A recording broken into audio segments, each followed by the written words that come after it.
बाबा साहब भीमराव अम्बेडकर के श्री चरणों में नमन और वंदन करता हुआ आज के इस समारोह में मैं यही कहूंगा, सम्मानित मंच, सामने विराजमान मेरे क्षेत्र के अड़ोस पड़ोस से आए हुए मेरे पिता तुल्य बुजुर्गों, युवा साथियों, माताओं, बहनों और पत्रकार बंधुओं, आज का ये ऐतिहासिक दिन जिस तरीके से इस देश के अंदर होली का त्योहार मनाया जाता है, दीपावली का त्योहार मनाया जाता है, उसी तरीके से ये त्योहार बाबा साहब के नाम का देश में मनाया जाना चाहिए। मेरी मानना है, मेरी भावना है।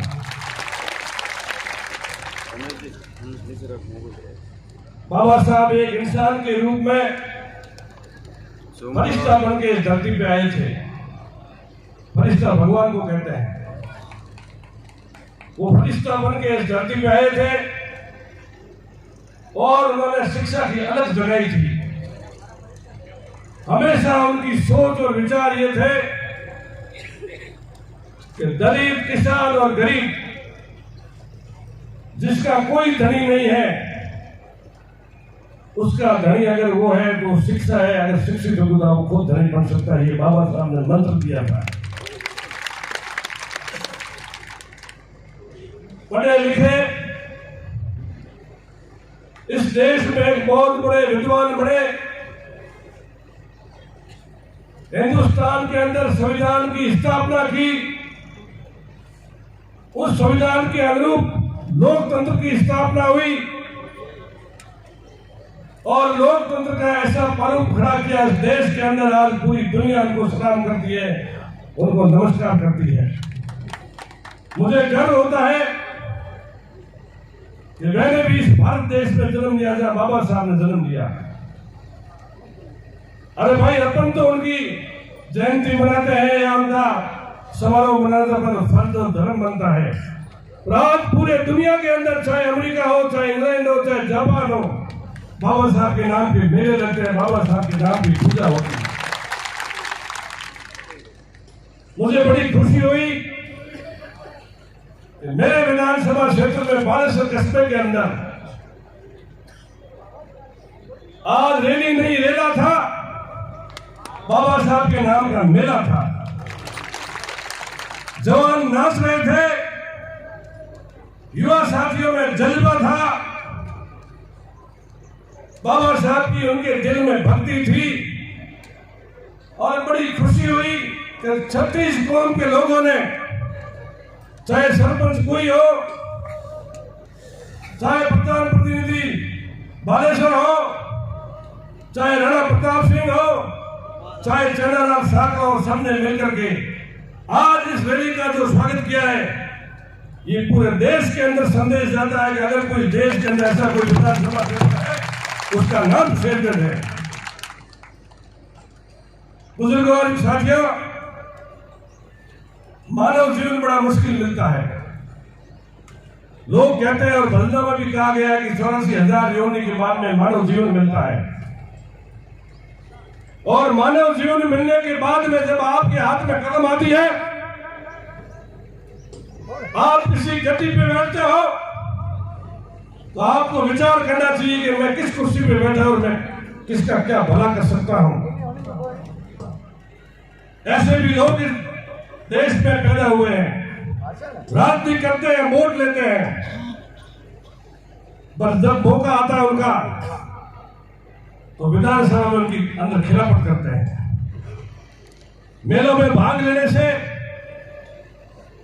साथ में चलने से, चाहे उमेश सिंह राठौड़ हो, चाहे बाबू सिंह राठौड़ हो, चाहे विक्रम सिंह इंदा हो, उससे ये समाज मूर्ख बनने वाला नहीं है। ये समाज शिक्षित हो गया है। वो जमाना चला गया जब इनको ठग के इनसे वोट लिए जाते थे।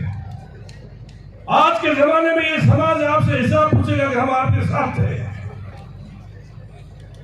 आदमी को वक्त के साथ चलना चाहिए।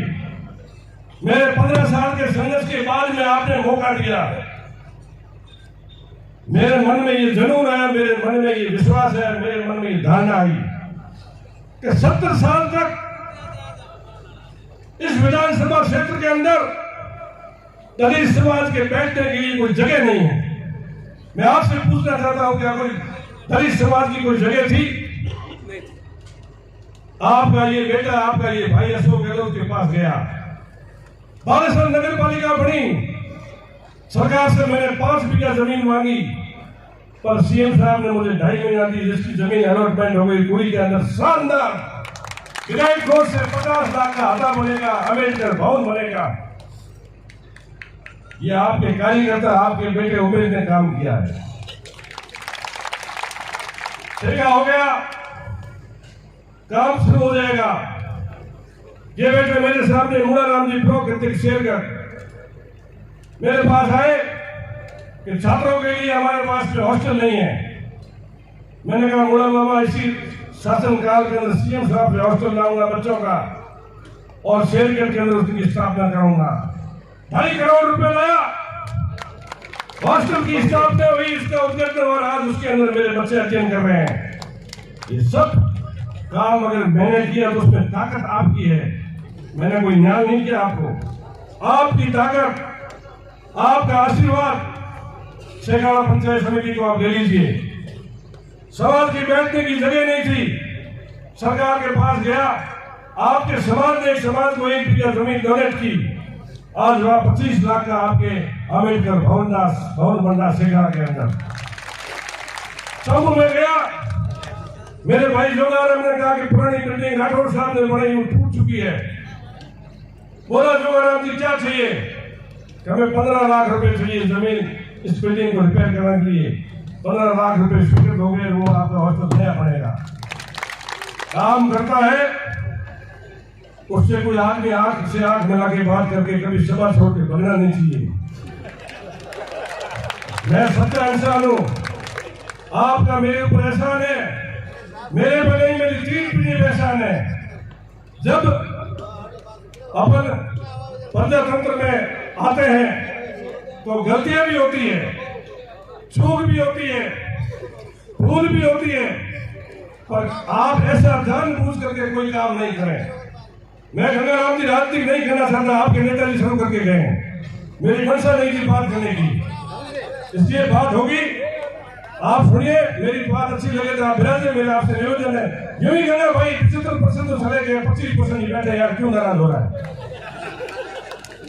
पर जो काम किया उसकी बात मैं करना चाहता हूं। मेरी इच्छा ये है कि मैं सरकार से, मैं और चेयरमैन साहब और मेरे भाई हीरालाल मेघवाल साहब को साथ ले जा करके, और 3 पंचायत समितियां हैं, शेरगढ़, शेखाड़ा और समूह, माननीय गहलोत साहब से जाके समाज के लिए अपन जमीन मांगे, ये हम आपसे वादा करते हैं, जमीन देना होगी। आप परवाह मत करो, आपको लोग गुमराह करते हैं, आपको अपने छाती पे हाथ रख के सोचना कि आपका कौन है, पराया कौन है। ये मेरे विजयराम जी भाई साहब मेरे पास खड़े हैं, जो भी आपके सरकारी कर्मचारी बाहर थे, इन्होंने लिस्ट खड़े, इनको ईमानदार से आप पूछ लो। 80% यहाँ आदमी आए, और भी कोई मेरा भाई दलित वर्ग का बाहर है तो आने वाले 8-10 महीनों के अंदर मैं यहाँ लाके आपकी ज्वाइनिंग कराऊंगा। आप कोई चिंता मत कीजिए। जब चुनाव नजदीक आता है, जब चुनाव के ढोल बजते हैं, तब जब बरसात से पहले कई बिदौड़े आते हैं, आपने सोचा होगा भौरे घूमते हैं, कोई ये मे के बदौड़े हैं। इस मौके पर आपको ठगने वाले बहुत आएंगे। मैं तो आपको एक ही बात कहना चाहता हूँ, संगठित रहो, शिक्षित बनो और एक रहो, संघर्ष करके ऐसा मुकाम खुद चलोगे। आपका कौन है, पराया कौन है। और